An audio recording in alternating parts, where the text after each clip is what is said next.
नमस्कार दोस्तों, स्वागत है आपका इंस्पिरेशन आईएएस के ऑनलाइन प्लेटफॉर्म पे। आज है 7 जुलाई 2023 and we are going to discuss important news articles of Hindu, Indian Express and PIB. आज का हमारा पहला न्यूज़ है क्लस्टर बॉम्ब से रिलेटेड। रिसेंटली बाइडेन एडमिनिस्ट्रेशन ने ये प्रपोजल पास किया है कि they are going to send cluster bombs to the Ukraine.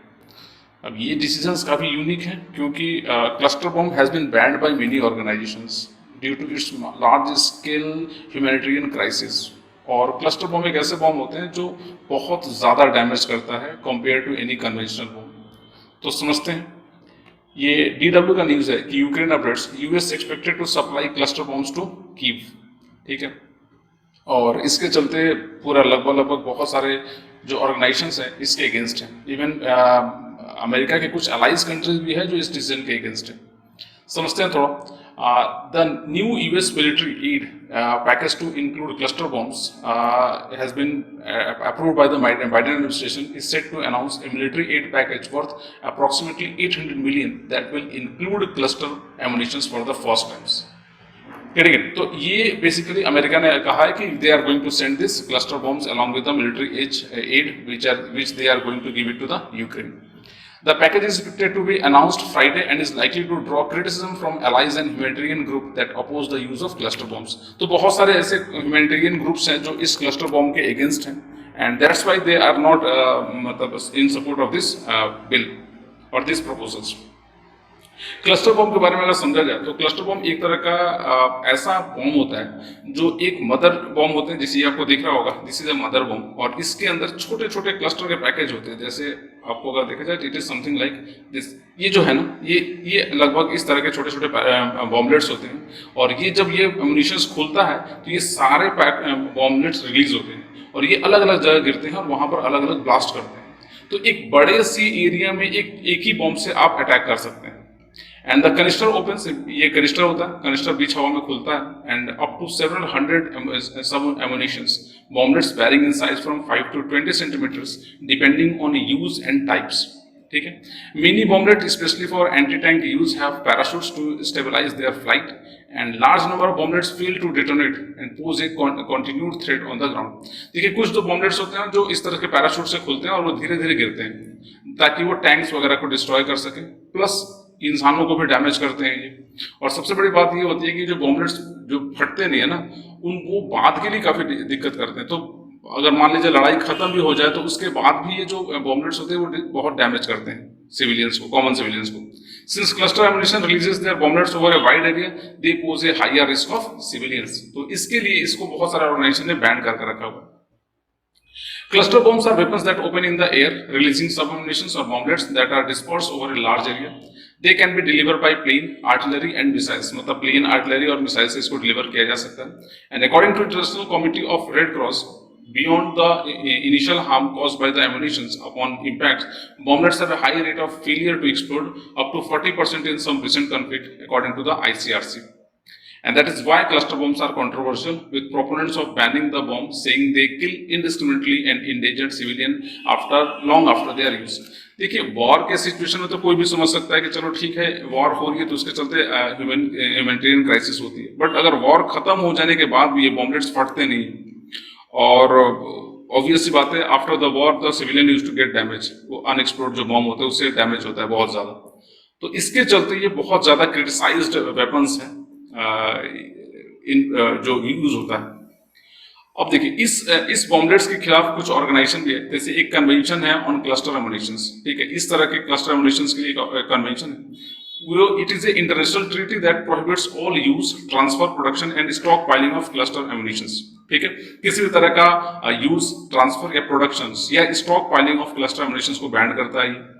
And the convention establishes a framework to support victim assistance, clearance of contaminated site, risk reductions, education, and stockpile destructions. The convention was adopted in 30th May 2008 in Dublin and was opened for signature on 3rd December 2008 in Oslo. ठीक है, it entered into force on 1st August 2010, since months after it was ratified by 30 states. ठीक है, 30 state इसको ratify किया है। Next, as of April 2023, a total of 123 states are committed to the goal of the conventions, with 111 states that have ratified it and 12 states that have signed the conventions but not yet ratified it. हम लोग अभी देखेंगे ये कौन से 12 state हैं जिन्होंने convention sign तो किया बट रेटिफाइड नहीं किया। इसमें अमेरिका भी एक कंट्रीज है। And countries that ratify the convention will be obliged never under any circumstances they can use the cluster weapons, develop, produce, otherwise acquire, stockpile, retain or transfer to anyone directly or indirectly. Getting it? So cluster ammunitions and this organization assist, encourage or induce anyone to engage in any activity prohibited to a state party under this conventions. ठीक है। तो ये जो organisation है कहीं ना ये convention है सपोर्ट करता है ऐसे कंट्रीज को जो इसका यूज नहीं करते। अगर उनको किसी भी तरह का हेल्प चाहिए तो दिस कन्वेंशन कैन हेल्प। और ये 12 जो कंट्रीज हैं जो इसको यूज करते हैं that is they haven't signed the ratified the convention and that is उनको डर्टी 12 बोला जाता है।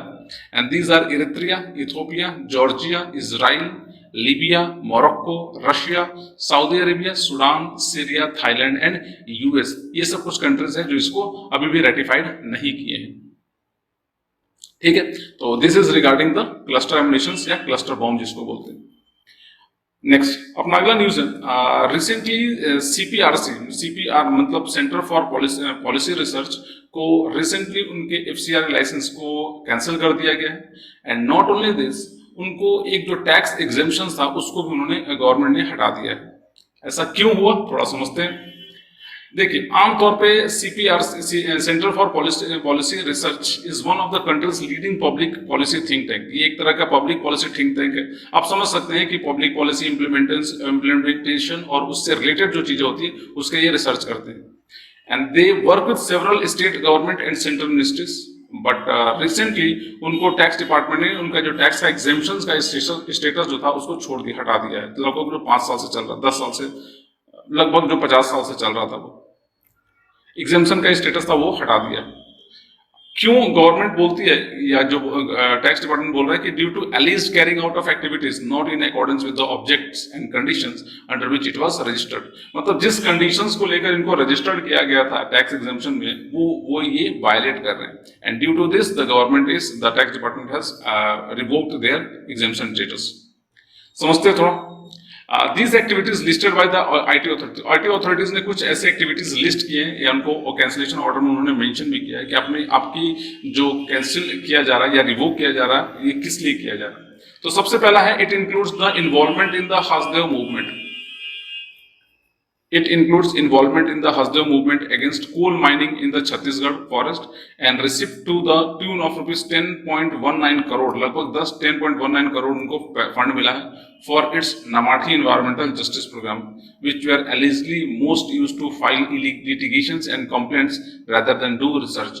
मतलब इनको as a litigants और complaint फाइल करने के लिए इनको ये इतने पैसे मिले हुए हैं, ना कि सिर्फ रिसर्च करने के लिए। तो ये एक तरह का जो उनका काम था जिसके लिए उनको रजिस्टर्ड किया गया था उससे हट के वो काम कर रहे थे। And they were taking the fund according to the FCRA for somewhere other destabilising our programmes. दूसरा इसका पूरे नोटिस का क्रक्स ये है कि the IT department's argument is that supporting litigation is not a charitable activity and this CPR stands to lose its tax exemptions. ये भी एक है। नेक्स्ट अगर एफसीआरए के बारे में समझा जाए तो एफसीआरए एक एक्ट है जो 1976 में इसको लाया गया था। एंड ये फॉरेन जो आपके जो फंड वगैरह होते हैं जो ऑर्गेनाइजेशन को मिलता है या फॉरेन फंडिंग जो मिलती है जो यहाँ के ऑर्गेनाइजेशन को उनको ये रेगुलेट करता है। amid apprehension that foreign powers were interfering in India's affair by pumping money into the country। देखिए बहुत बार एलिगेशंस लगता है कि जो एफसीआरए हैं इसके थ्रू बहुत सारे फंड इंडिया में आते हैं हमारे यहाँ के ऑर्गेनाइजेशन के पास और इस ऑर्गेनाइजेशन को यूज किया जाता है गवर्नमेंट के अगेंस्ट, मतलब पॉलिसी के अगेंस्ट इसको यूज किया जाता है। तो कहीं ना कहीं हमें हमारी कंट्री को ही डिस्टेबलाइज करने के लिए इसको यूज होता है। कुछ ऑर्गेनाइजेशन सही भी है बट बहुतों का यूज होता है, मतलब मिसयूज किया जाता है यहाँ पर। So the law sought to regulate foreign donations to individuals and associations so that they function in a manner consistent with the values of the foreign democratic republic। ठीक है, ताकि एफसीआर इसलिए भी लाया गया था ताकि आप जो गवर्नमेंट की जो रेगुलेटेड नॉर्म्स है या जो एक तरह के सोवरेन डेमोक्रेटिक रिपब्लिक का जो हमारा एक स्टैंडर्ड होना चाहिए उसके हिसाब से आप काम करिए। ठीक है। क्राइटेरिया क्या है फॉरेन फंड लेने का? The FCR requires every person और NGO seeking to receive foreign donations to be registered under the act, उनको एक्ट के अकॉर्डिंग उनको रजिस्टर करना पड़ेगा। दूसरा, they have to open a bank account for the receipt of the foreign fund in the State Bank of India Delhi, to utilise those fund only for the purpose of which they have been received and as a stipulated in the act, जिस चीज के लिए उनको पैसा मिला है सिर्फ उसी काम के लिए उनको यूज करना पड़ेगा। दूसरा, FCR registration are granted to individuals और association that have definite cultural, economic, educational, religious and social programmes. तो इससे रिलेटेड अगर वो होगा तो ही आपको ये फंड आप लेने के हकदार हो। नेक्स्ट, एक्सेप्शंस इसमें कुछ है, जैसे कि under the FCR the applicant should not be fictitious and should not have been prosecuted or convicted for indulging in activities aimed at conversions through inducement or force, मतलब conversion के लिए इसको नहीं यूज कर सकते, either directly or indirectly from one religious faith to another। दूसरा, the applicant should also not have been prosecuted for or convicted of creating communal tensions or disharmony, and also should not be engaged or likely to be engaged in the propagations of seditions। तो seditions में भी आप involve नहीं हो सकते।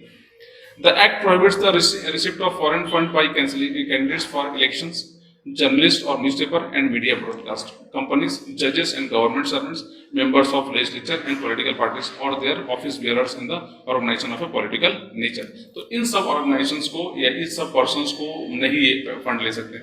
तो those candidates who are involved in all these things, they are prohibited to take fund from the FCR। Hope आपको समझ में आ रहा होगा। नेक्स्ट, लास्ट जो है वैलिडिटी कितनी होती है? वैलिडिटी एफसीआरए की लगभग 5 years की होती है and NGO are expected to apply for renewal within 6 months of the date of expiry of the registrations. ठीक है। The government can also cancel the FCRA registration of any NGO if it finds that the NGO is in violation of the act. तो अगर मान लो अगर कोई NGO इस act का violet करता है तो उसका कैंसिल भी हो सकता है उसका registration. If it has not been engaged in any reasonable activities in its chosen field for the benefit of society for 2 consecutive years, or if it has become a defunct, अगर वो या तो defunct हो गया या तो अपना काम नहीं कर रहा तो उसमें इसको खत्म कर दिया जाएगा। And once the registration of the NGO is cancelled, it is not eligible for registration for 3 years। एक बार कैंसिल हो गया तो 3 साल तक रजिस्ट्रेशन नहीं करा सकते आप। So that is regarding the validity of the NGO and FCR। Getting it? चलिए अपने अगले न्यूज पे चलते हैं। हमारा अगला न्यूज है दैट इज ओपन किलिन का, और ये रिसेंटली चाइना ने इसको लॉन्च किया है and it is China's first open source desktop operating system. तो चाइना का पहला open source desktop operating system. ध्यान रखिएगा ओपन सोर्स है तो थ्रू आउट द वर्ल्ड कोई भी इसको डाउनलोड कर सकता है। समझते हैं थोड़ा ये है क्या। देखिए, it is China's first open source desktop operating system और ये लिनक्स बेस्ड है। जैसे कि उबंटू होता है उसी तरह से ये भी एक उबंटू टाइप का ही है, build by a community of लगभग 4000 डेवलपर्स। ठीक है। एंड ओपन किलिन users have access to the software's line of code and can modify them as they wish. मतलब ये एक ओपन सोर्स है तो आप जैसा चाहो उसको मॉडिफाई कर सकते हो सॉफ्टवेयर। जैसे कि माइक्रोसॉफ्ट और एप्पल का जो सॉफ्टवेयर होता है ओएस वो आपको मॉडिफाई नहीं कर सकते, जैसा कंपनी ने बना कर दिया वैसे ही रहेगा। But in this open source you can modify the software operating system और अपने हिसाब से इसको चेंज कर सकते हो, which keep the workings of Windows and macro OS system secret. इसलिए देखिए आमतौर पे जो फिक्स जो होते हैं जैसे कि आपका जो क्लोज होता है या लॉक्ड एक्सेस होता है जैसे कि आपका माइक्रोसॉफ्ट का हो गया या एप्पल का हो गया ओएस, उसको आप चेंज या अपने हिसाब से चेंज एडिट नहीं कर सकते। और जिसके चलते वो सॉफ्टवेयर कैसे काम करते हैं ये एक तरह का मतलब सीक्रेट है और हो सकता है उसमें बहुत सारे ऐसे लूप होल्स होते हैं जिससे आपकी इंफॉर्मेशन कहीं बाहर जा सकती है। बट यहाँ पर ओपन किलिन का क्या है कि ओपन सॉफ्टवेयर आप इसको आराम से अपने हिसाब से यूज कर सकते हो। अगर आपको कुछ लगता है आपको अगर आता है इसको एडिट करना या चेंज करना तो आप चेंज करके अपने हिसाब से इसको यूज कर सकते हो। ठीक है, तो this is regarding the open किलिन। थोड़ा और अगर इसके बारे में देखा जाए तो ओपन सोर्स जो सॉफ्टवेयर सिस्टम होता है it is the OS in which source code is visible publicly and editable. Source code जो होता है वो विजिबल होता है पब्लिकली और उसको एडिट कर सकते हैं। The generally known operating software like Windows, Apple iOS, Mac OS are closed OS, whereas closed operating systems are built with numerous codes and complex programming, and that is called source code. And this source code is kept secret by the respective companies, owners, and inaccessible to the third parties. In the case of an open source operating system, everyone can access and edit the source code. जैसे हमने कहा कि source code जो होता है इस तरह का open और closed में यही different होता है। देखो नेक्स्ट अगर इसके बारे में देखा जाए what are the pros and cons of the open operating system, तो सबसे पहला मेरिट्स क्या है? एक तो ये कॉस्ट एफिशिएंट होता है, most of the open source OS is free, लगभग जैसे उबंटू है वैसे ये भी फ्री होगा, and some of them are available at very cheap rate than the commercial close products, ठीक है, जैसे कि विंडोज और बाकी सारी चीजें काफी कॉस्टली आती है जबकि ये बहुत सस्ता होता है। Reliable and efficient, most of them are monitored by thousands of eyes since the source code is public. So, if there is any vulnerability or bugs, they are fixed by the best developers around the world. जो भी best developers होते हैं उसको fix कर सकते हैं। Flexibility है, the greatest advantage is you can customize it as per your need and there is a creative freedom. आप उसको create कर सकते हो, आपके पास आजादी है इसको create करने की।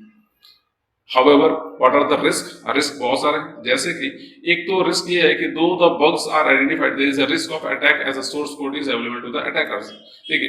अब ठीक है, जो डेवलपर्स उसको अगर कुछ उसमें गलती है सोर्स कोड में तो उसको ठीक करेंगे, बट कुछ ऐसे भी अटैकर्स होते हैं जो हैकर्स होते हैं, तो वो अपने उसमें बग वगैरह भी डाल सकते हैं जिसके चलते आपका भी सॉफ्टवेयर या सिस्टम मतलब वल्नरेबल हो जाएगा।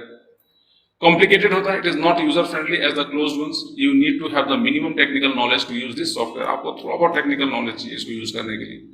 एंड लास्ट होता है, इसका कोई सपोर्ट सिस्टम नहीं है, जैसे कि अपडेट होता है ना, जैसे माइक्रोसॉफ्ट या iOS का अलग से अपडेट सिस्टम या अपडेट सपोर्ट होता है, बट यहाँ पर कोई आपको सपोर्ट नहीं मिलेगा। If you meet with the problem then there is no customer support to help you out, तो ये कुछ इसके डिमेरिट्स है। So this is regarding the merits and demerits of the open source operating systems. So that's all for today. आज के लिए इतना ही in daily news analysis, and please do subscribe to our YouTube channel and our Facebook page for such other video content. अगर आप हमारे इस lecture के PDF को डाउनलोड करना चाहते हैं then please do join our Telegram channel at Inspiration Eyes. Thanks for watching. Take care.